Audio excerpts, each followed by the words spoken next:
"The only unofficial detective?" I said, raising my eyebrows. "The only unofficial consulting detective," he answered.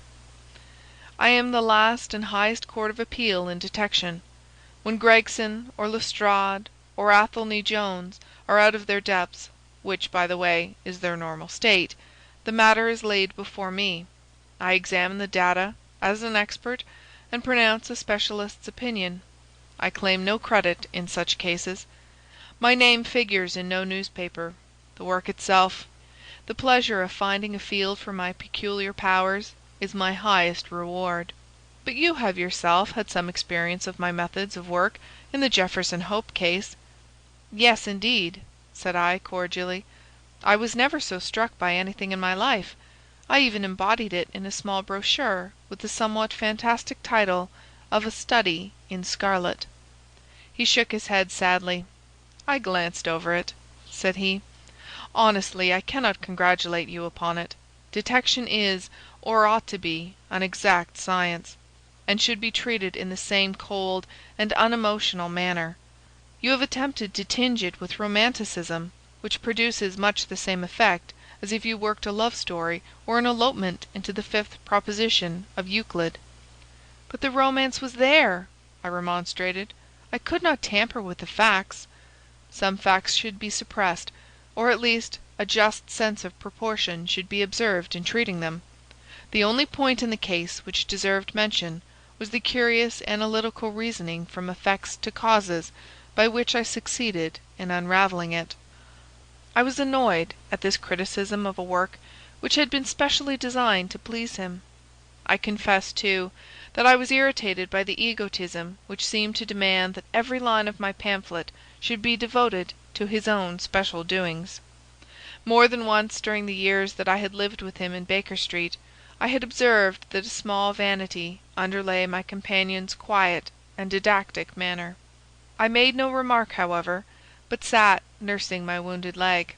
I had a Jezail bullet through it some time before, and though it did not prevent me from walking, it ached wearily at every change of the weather. "My practice has extended recently to the Continent," said Holmes, after a while, filling up his old briar-root pipe. "I was consulted last week by Francois Le Villard, who, as you probably know, has come rather to the front lately in the French detective service. He has all the Celtic power of quick intuition, but he is deficient in the wide range of exact knowledge which is essential to the higher developments of his art. The case was concerned with the will, and possessed some features of interest. I was able to refer him to two parallel cases, the one at Riga in 1857, and the other at St. Louis in 1871, which has suggested to him the true solution. Here is the letter which I had this morning acknowledging my assistance." He tossed over, as he spoke, a crumpled sheet of foreign note-paper. I glanced my eyes down it, catching a profusion of notes of admiration, with stray magnifiques and coups de maître and tours de force, all testifying to the ardent admiration of the Frenchman. "He speaks as a pupil to his master," said I. "Oh, he rates my assistance too highly," said Sherlock Holmes, lightly. "He has considerable gifts himself. He possesses 2 out of the 3 qualities necessary for the ideal detective. He has the power of observation and that of deduction.